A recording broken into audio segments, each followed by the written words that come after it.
Chicos, ¿vosotros sabéis que la imagen de Frida Kahlo como feminista es totalmente inventada? Que por inventada es hasta su fecha de cumpleaños. En su acta de nacimiento pone 6 de julio de 1907, pero durante toda su vida adulta ella sostuvo otra fecha, 7 de julio de 1910, 3 años de diferencia. Y esto no lo hizo por vanidad, por restarse años, por ser más joven, lo hizo por otra razón mucho más estratégica. Lo que vamos a ver hoy es por qué Frida Kahlo se inventó hasta su propio nacimiento, hasta dónde llegó construyendo el personaje que hoy todos llevamos en camisetas, tote bags, llaveros, qué coste tuvo para ella sostener esto para que otros, décadas después de su muerte, se sigan lucrando, y si la etiqueta que más le ponemos hoy en día, la de icono feminista, sería algo que ella misma habría firmado.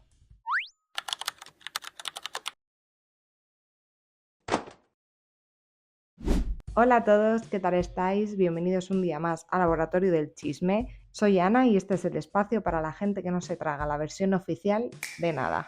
Cada semana os traigo un caso real, aunque parezca que es mentira, y si os gusta este rollo también podéis seguirme por Instagram y TikTok como Laboratorio del Chisme y darle like y suscribiros al canal porque tenemos un montón más de casos como este para investigar. Para hablar de Frida Kahlo tenemos que situarnos en un lugar y una fecha muy concreta. El caso es que tenemos que irnos hasta México a los años 20. Para este momento Frida Kahlo era una adolescente y solo con eso ya nos podemos imaginar en el mood en el que estaba.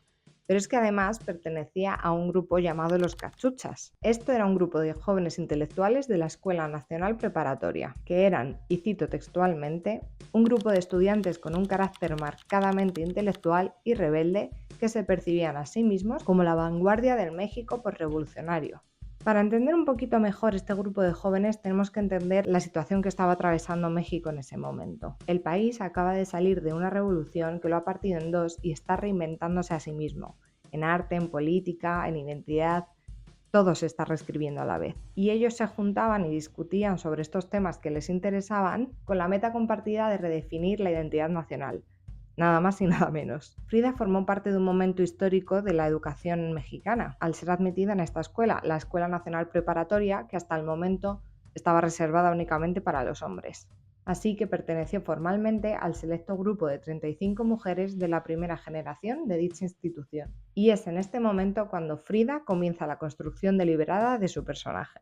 A partir de aquí comenzó a afirmar de forma sistemática que había nacido en 1910, al igual que la Revolución Mexicana, en lugar de su fecha real, 1907, buscando entrelazar su propia vida con la narrativa revolucionista del país. Según su biógrafa, Hayden Herrera, Frida decía que si México moderno nacía en 1910, ella también. Así lo cuenta en su biografía. Frida no dejaba que los hechos aparentes, como su propia acta de nacimiento, interfirieran con lo que ella consideraba una verdad superior, su vínculo con la revolución. La cosa es que esto no fue una mentirijilla puntual. Lo afirmó sistemáticamente y ya sabemos que una mentira repetida 1000 veces puede convertirse en una gran verdad. Las fuentes nos indican que Frida participó activamente en esta dinámica de grupo. Vamos, con la idea que tenemos de ella yo me la imagino ahí a pie de cañón con el puño en la mano. Sin embargo, los textos provistos no le atribuyen ninguna función específica o que fuese nadie dentro de la jerarquía de este colectivo, así como sí que se le atribuyen a Alejandro Gómez Arias, el líder oficial de los Cachuchas y primer novio de Frida. Alejandro y Frida se enamoraron en el verano de 1923. Sus cartas de este periodo reflejan una creciente intimidad y la coquetería de la pintora. Y yo creo que ella estaba loquita por sus huesos, vaya. Entre sus cartas podemos ver líneas como esta de una despedida el 16 de diciembre de 1923. Tu chamaca es cuincla o mujer o lo que tú quieras. Y aquí Frida dibujó 3 pequeñas figuras al lado de estas palabras para que Alejandro eligiese el rol que prefería para ella. O luego, tras el famosísimo accidente de autobús en el que ambos viajaban juntos y ella quedó gravemente herida, Frida solía pedirle con insistencia en cartas que fuese a visitarle, porque él no lo hacía con la frecuencia que ella deseaba. Fastidiada por recibir visitas de familiares y vecinos, le escribía así: pero daría cualquier cosa porque en lugar de que vinieran todos los de Coyoacán y todo el viajerío que también viene, un día vinieras tú. Yo creo que el día que te vea, Alex, te voy a besar. No tiene remedio. O también: Alex, ven pronto, lo más pronto que puedas. No seas malo con tu chamaca que tanto te quiere. Finalmente la relación terminó y tomaron caminos separados. Alejandro se fue a Europa y continuó sus estudios. Durante toda esta época podemos ver a una Frida insegura, dependiente, suplicando cariño. Nada de lo que tiene que ver con la imagen que tenemos hoy en día de ella. Y aquí es donde la historia da un giro completo, porque de esa Frida insegura a la Frida que hoy conocemos con ver solo una ceja, hay un gran salto. ¿Cómo pasó todo eso? Pues bien, es que es a partir de aquí donde Frida comenzó a crear todo ese personaje, pero ¿por qué lo creó? Pues bien, para mí personalmente la creación de este personaje está súper ligado a su historial médico. Frida, aparte del accidente, sufría desde los 6 años una enfermedad llamada polio, que es una enfermedad vírica que afecta a la médula espinal. Y a Frida le dejó secuelas en su pierna derecha, que con el tiempo se fueron agravando más y más, dejándola más delgada y más corta que la otra. Debido a esto, Frida admitió en 1983: "Estoy obligada a ponerme faldas largas ahora que mi pierna enferma está tan fea". El traje de Tehuana ocultaba su pierna y los aparatos ortopédicos. Además, parece ser que a Diego Rivera también le gustaban estos vestidos y la verdad es que Frida hacía todo lo que a Diego le gustaba. Para ella además también era un acto de lucha política llevando a su México natal por bandera. Aunque en realidad no podemos asumir que Frida planeara explícitamente esto como una estrategia de marketing como la conocemos hoy en día. Las fuentes describen sus motivaciones como una mezcla de necesidad física, complicidad amorosa y convicción política que luego fue mercantilizada por terceros. Porque para la época la mujer quedaba relegada en un segundo plano, iba a decir en el mundo del arte, pero bueno, y en cuál no, por lo que Frida y cualquiera necesitaba como algo más para destacar. Y como bien sabemos hoy en día, si consigues crear una marca reconocible y que haga memoria, es mucho más probable que cualquiera compre tus productos.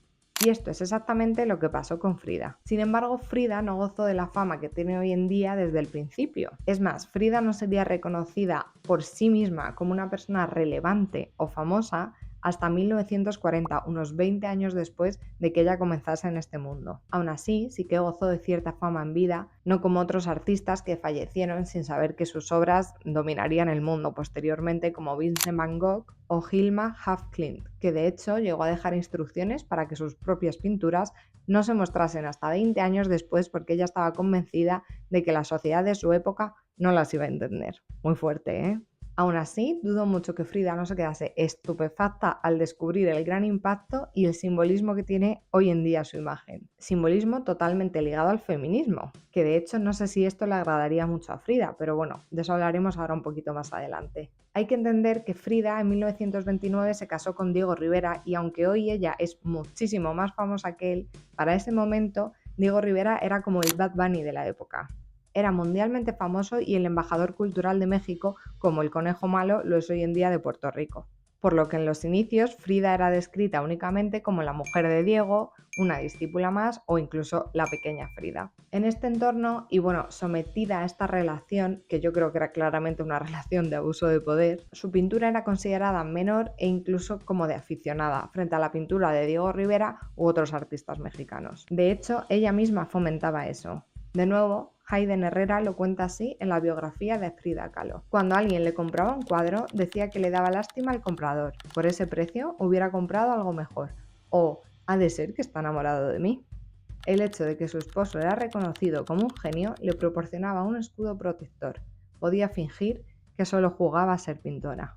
Pero si en México la ninguneaban y la reducían a la mujer de Diego, en el extranjero la cosa iba a ser muy diferente, donde la fama le llegó primero, donde dejó de ser vista como la acompañante exótica de Diego Rivera a crearse un nombre propio dentro del mundo del arte. Entre 1930 y 1933, el matrimonio viajó a Estados Unidos, lo que ella llamó la etapa en Gringolandia, donde era vista como un sujeto extraño con atuendos extravagantes. Incluso los niños la perseguían y le preguntaban: ¿dónde está el circo? Y así fue como durante años su presencia despertaba más curiosidad por su apariencia que por su obra. Cosa que yo creo que acentuó esa máscara que se puso Frida para presentarse ante el mundo. Me recuerda un poco a lo que Tyrion le dijo a Jon Nieve en uno de los primeros capítulos de Juego de Tronos: nunca olvides lo que eres porque el resto del mundo no lo hará. Conviértelo en tu armadura y jamás lo usarán para lastimarte. Y bajo mi punto de vista esto es justo lo que hace Frida. En 1938, Frida fue presentada a Julian Levy, quien le organizó su primera exposición en solitario en Nueva York. La exposición podemos decir que fue un éxito económico porque vendió la mitad de sus 25 obras expuestas. Incluso la revista Time escribió un artículo. La agitación más notable de la semana fue causada por la primera exposición de pintura de la esposa mexico-alemana del famoso muralista Diego Rivera, Frida Kahlo. Aunque también hubo artículos como el de New York Times que calificaban su obra de más obstétrica que estética. Y si en Nueva York la trataban con más respeto del que nunca tuvo en México, esperad a ver lo que pasó en París. Porque un año después viajó allí invitada por André Breton, quien la metió en los círculos del arte parisinos del momento y que ella detestó, calificándoles de parásitos e intelectuales pretenciosos. Allí realizó su segunda exposición donde críticos alabaron su trabajo y su dibujo perfecto. Sin embargo, la exposición fue un fracaso financiero porque no consiguió vender ninguna de sus obras, aunque esto Frida lo atribuyó al ambiente prebélico y el nacionalismo francés que según Frida detestaba a las mujeres. Pero por otro lado, en este viaje Frida cautivó a los grandes compañeros de su época. Picasso quedó hechizado por ella, Kandinsky se conmovió hasta las lágrimas ante sus pinturas y entabló una estrecha amistad con Marcel Duchamp. Su éxito aquí culminó cuando el Louvre le compró su autorretrato, El Marco, convirtiéndola en la primera artista mexicana del siglo XX en ser adquirida por dicha institución. Al volver a México, a pesar de este triunfo internacional, seguía siendo percibida como la mujer de Diego, aunque eso duraría poco más porque tras su regreso del extranjero, a mediados de 1939, Diego y Frida ya se estarían separando. Es entonces cuando ella se mudaría a la famosa Casa Azul. Y lo que viene ahora no es solo una mudanza, es el final de su matrimonio con Diego, que claramente es clave para entender a Frida. El divorcio de Frida Kahlo y Diego Rivera fue el resultado de una tumultuosa relación en la que, bajo mi punto de vista, como ya he dicho antes, Frida estaba en una relación de abuso de poder. Ella estaba enamorada u obnubilada casi por Diego, que era una figura súper relevante en el ámbito en el que ella comenzaba a hacerse un hueco, el arte, donde claramente Diego tenía una ventaja jerárquica frente a Frida. Diego Rivera era 20 años mayor que Frida, famoso y poderoso. Frida era joven, dependiente económicamente y además tenía problemas de salud. No solo estaba esta clara desigualdad en la pareja, sino que encima Diego decía estar diagnosticado médicamente como incapacitado para la monogamia. Y en su propia biografía reconoce: entre más amaba a una mujer, más la quería lastimar. Frida fue la víctima más evidente. Bertram Wolf señala que Frida subordinó su voluntad a la de él, para poder convivir perdonándole sus infidelidades, su crueldad, sus estratagemas hirientes. Dime tú a mí si esto es maltrato o no, ¿sabes? Aunque Frida intentó vivir esto de la mejor forma que supo, como bien dice Bertram, subordinándose a lo que él quería y teniendo ya también sus propias aventuras, Diego la hacía sufrir profundamente, pues este le llegó a ser infiel incluso con su propia hermana. Frida reconoció entonces que había sufrido 2 grandes accidentes en su vida, y uno de ellos había sido conocerle. Tras este dramático divorcio en 1939, Diego y Frida volvieron a casarse un año después.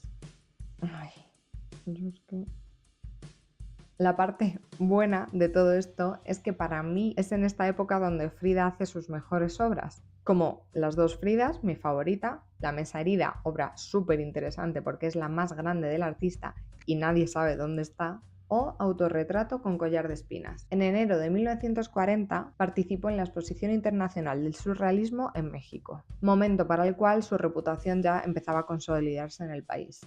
Y con esto Frida ya comenzaba a ser alguien por derecho propio en México, pero lo que pasó después con su imagen escapa de sus manos. Aunque en los últimos años de su vida, como hemos visto, Frida gozó de cierto éxito, desde luego en vida, su arte, su marca, no valía los cientos de millones de dólares que vale hoy. Y ella celebraba cada cuadro que lograba vender diciendo: por lo menos no tendré que pedirle dinero a Diego.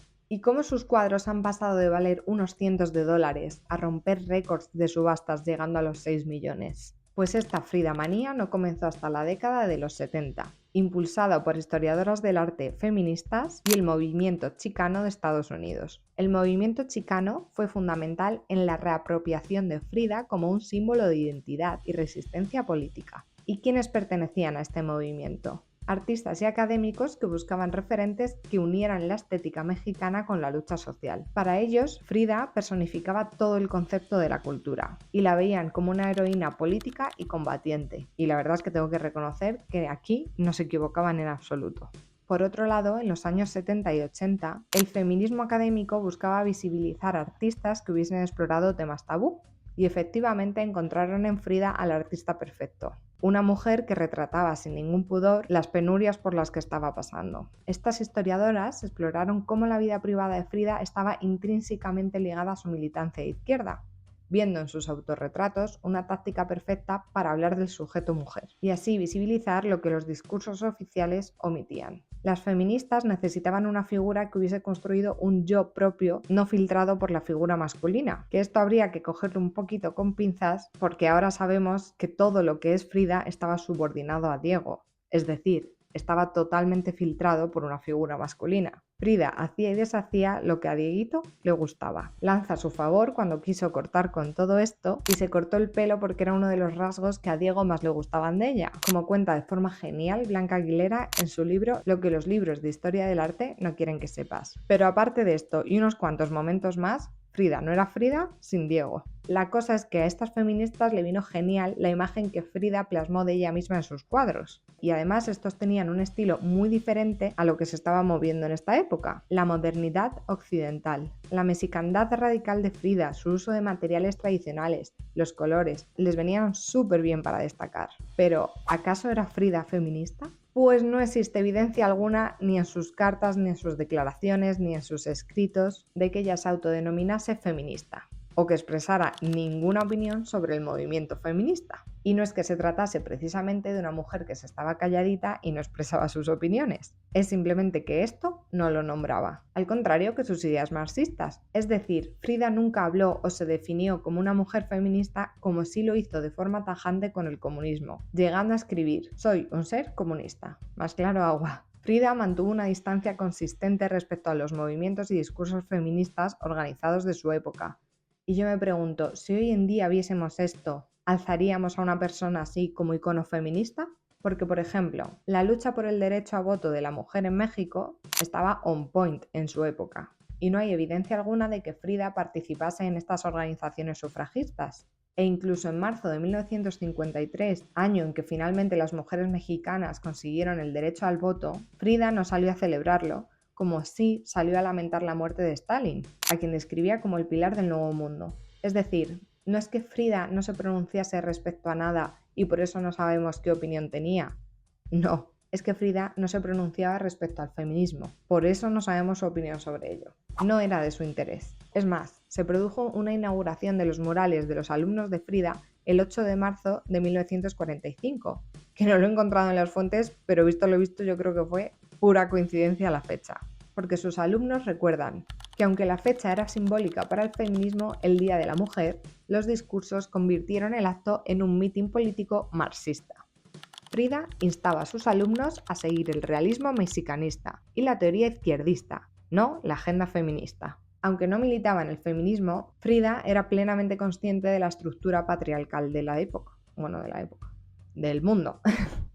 Por ejemplo, durante su estancia en París, Frida observó cómo se menospreciaba a la mujer en el mundo del arte. En lugar de unirse a círculos de mujeres para apoyarse entre ellas y luchar un poco para salir adelante, Frida adoptó una postura de resignación pragmática, declarando simplemente: los hombres son los reyes, ellos dirigen el mundo. ¿Y qué hay de sus cuadros? Esas obras tan feministas por retratar sin pudor lo que nos pasaba a las mujeres, o lo que podíamos vivir.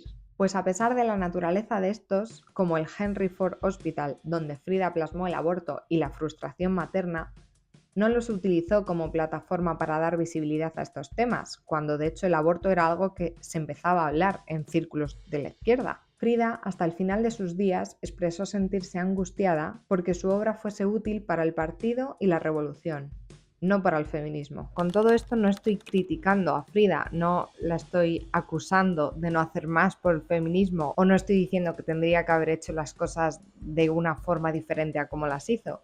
Simplemente estoy retratando lo que se sabe de ella, lo que abiertamente expresó, lo que ella divulgaba, y que juntos nos podamos replantear qué etiquetas les ponemos a las personas y por qué. Porque para mí, de hecho, una gran parte del feminismo es la libertad de poder hacer todo como quieras, siempre y cuando no hagas daño a nadie.